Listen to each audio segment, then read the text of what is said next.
vocês, mais uma vez, na Santa Aleixo. A música tá marcando meu tempo aí, você sabe que senão eu passo. Cadê o passador?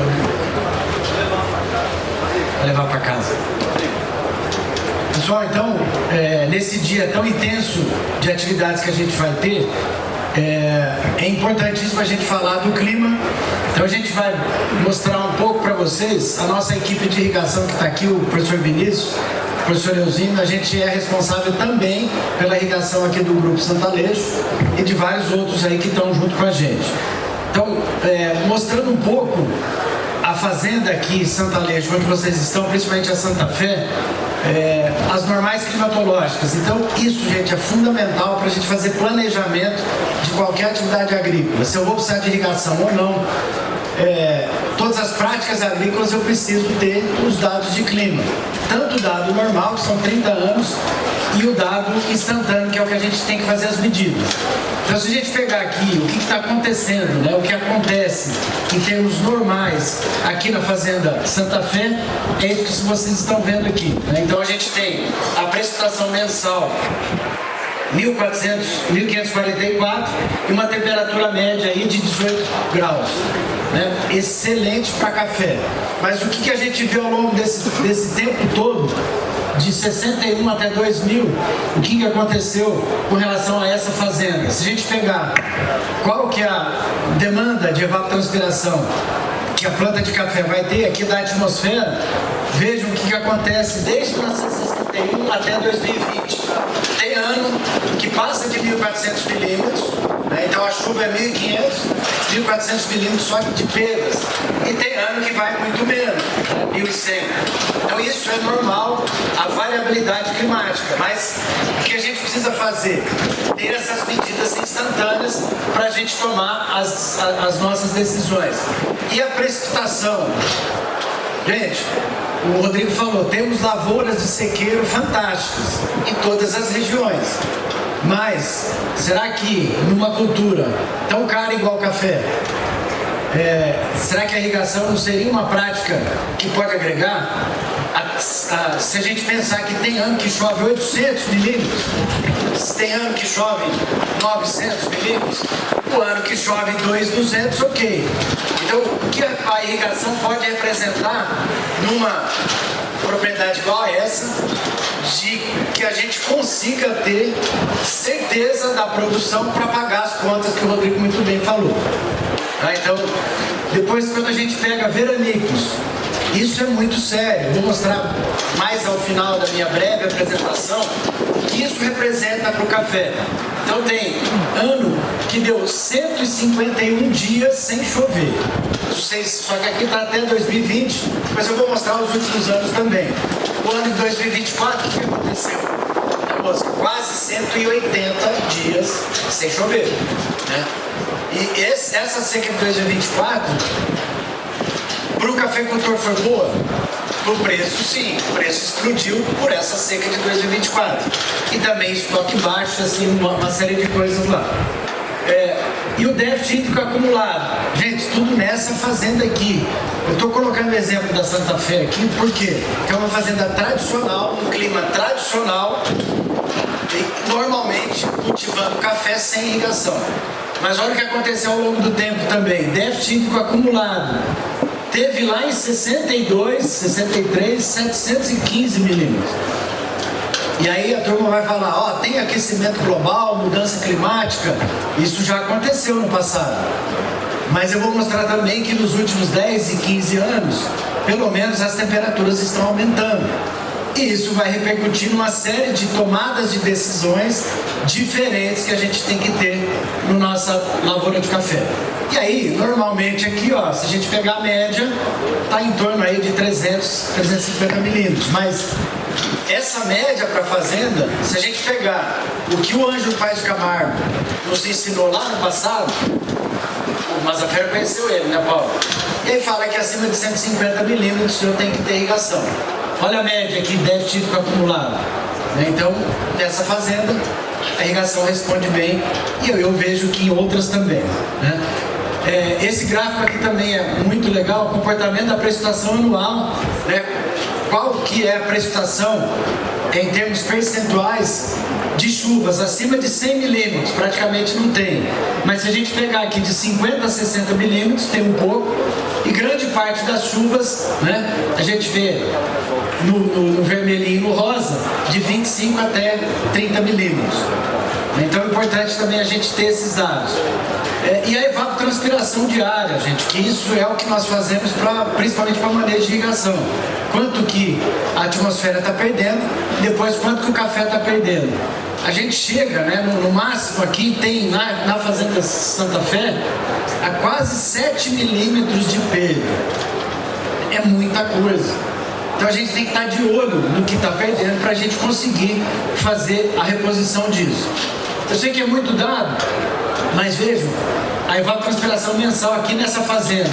O que a gente percebe? Lógico, quanto mais vermelho, né, mais perde, muito mais em agosto, setembro, outubro, é a época que a gente está agora, mas ao longo desse tempo todo, a gente percebe que os valores aqui estão ficando mais altos.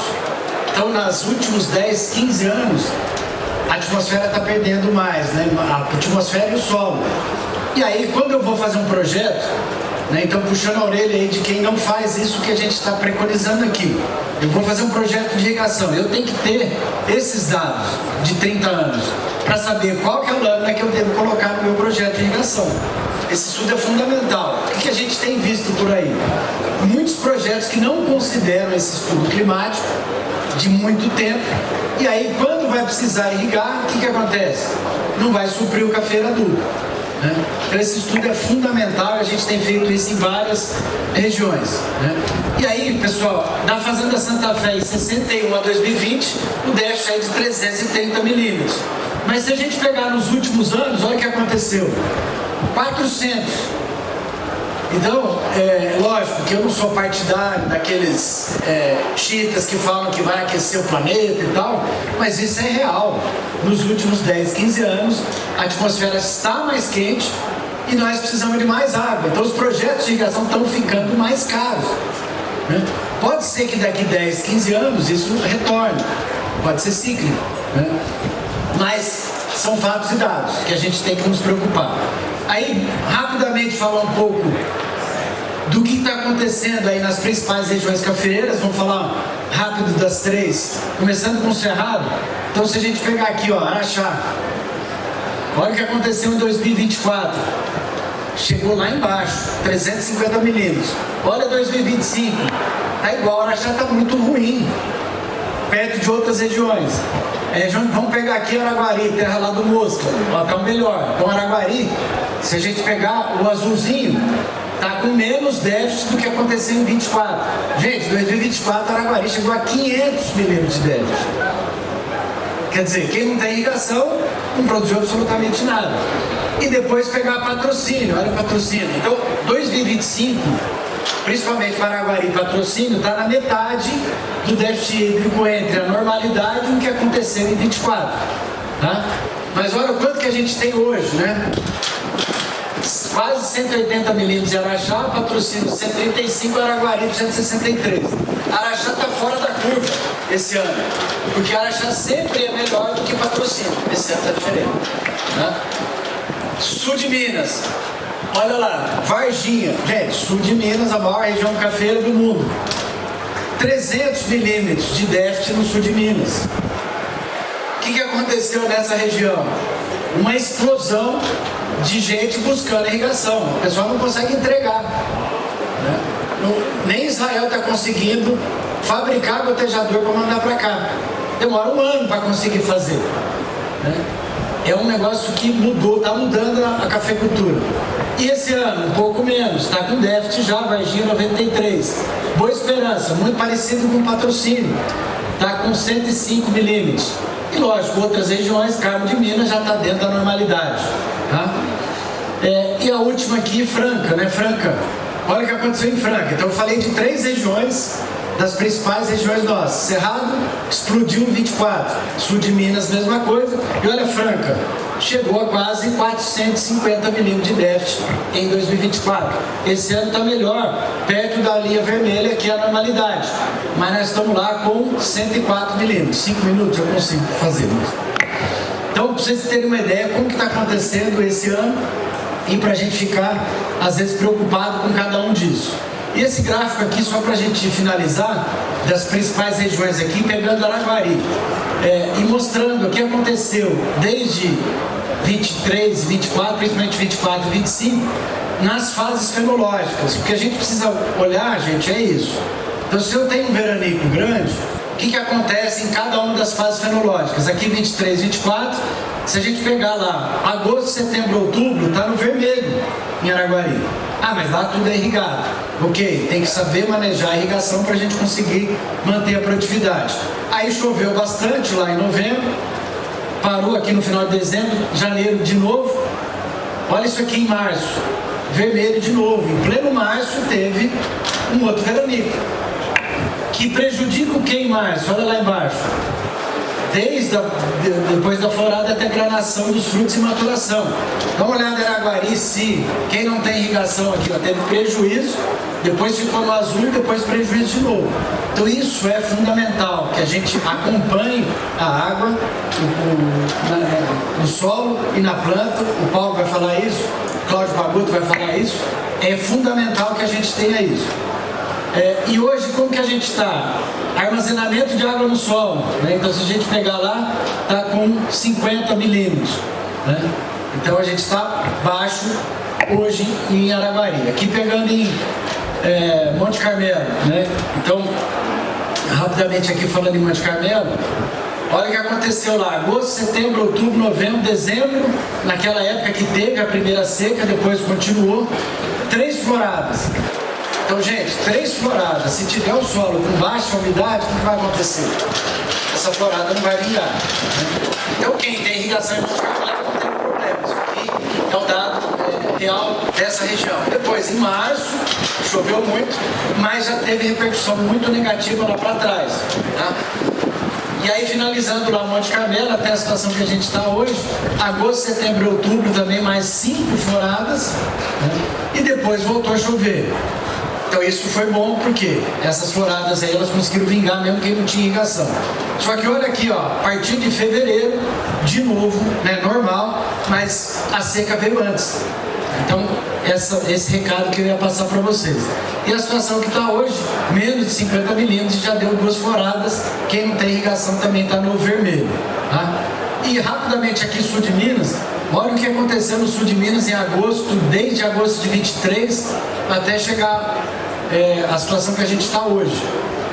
Muito desequilíbrio de fisiologia de planta, né? Então, agosto de 2023 estava no vermelho, setembro, vermelho, outubro, vermelho. Deu 3 floradas, depois começou a chover, em dezembro deu outra florada, e aí teve uma chuva relativamente normal, e depois florada lá na frente, né?